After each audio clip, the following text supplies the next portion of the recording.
থেকে সুন্দরী কন্যা ভিক্টোরিয়া কিয়ার-থেলভি নিজের সৌন্দর্য আর প্রতিভার বদৌলতে জিতলেন মিস ইউনিভার্স 2024-এর শিরোপা। সূচনা করলেন সৌন্দর্য, মানবতা ও প্রতিভার মেলবন্ধনে এক নতুন অধ্যায়ের। দীর্ঘ 72 বছরের মিস ইউনিভার্স প্রতিযোগিতার ইতিহাসে এই প্রথমবার ডেনমার্কের কোনো প্রতিযোগী শিরোপা জিতলেন। তার এই অর্জন শুধু তার নিজ দেশ নয়, বিশ্বজুড়ে স্থাপন করেছে সৌন্দর্য ও প্রতিভার উদাহরণ। 21 বছর বয়সী ভিক্টোরিয়া একজন নৃত্যশিল্পী, উদ্যোক্তা এবং ভবিষ্যৎ আইনজীবী। তিনি মেক্সিকো সিটিতে শনিবার রাতে অনুষ্ঠিত বার্ষিক এই বৈশ্বিক সৌন্দর্য প্রতিযোগিতায় 120 জনেরও বেশি প্রতিযোগীকে পেছনে ফেলে সেরার মুকুট জয় করেন। গ্ল্যামার্সের প্রতিযোগিতা শুরু হয় প্রাথমিক বাছাইয়ের মাধ্যমে, যেখানে 30 জন প্রতিযোগীকে বাছাই করা হয়। এই প্রাথমিক পর্বে ছিল জাঁকজমকপূর্ণ জাতীয় পোশাক প্রদর্শনী। সেমিফাইনালে নির্বাচিত প্রতিযোগিতা সাঁতারের পোশাকে প্রদর্শনীতে অংশ নেন।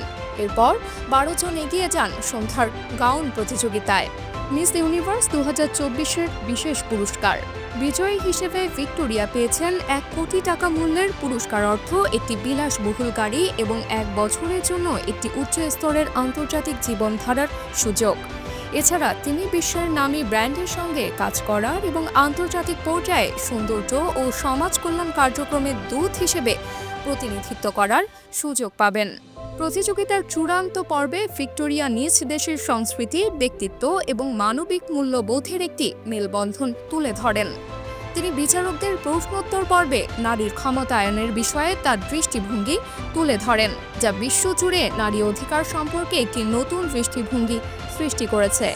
No matter where you come from, no matter your past, you can always choose to turn it into your strengths. তার এই জয় শুধু ডেনমার্কেই নয়, গোটা বিশ্বজুড়ে প্রশংসিত হয়েছে।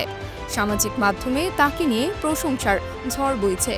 ডেনমার্কের প্রধানমন্ত্রী থেকে শুরু করে বিভিন্ন আন্তর্জাতিক সংস্থার পক্ষ থেকেও তাকে অভিনন্দন জানানো হয়েছে। ভিক্টোরিয়ার এই সাফল্য সৌন্দর্য প্রতিযোগিতার বাইরেও একটি বড় বার্তা পৌঁছে দিয়েছে। একজন নারীর সৌন্দর্য শুধু তার বাহ্যিক গুণাবলীতে নয়, তার কাজ, চিন্তা এবং মানবিকতায় নিহিত। AB news desk report.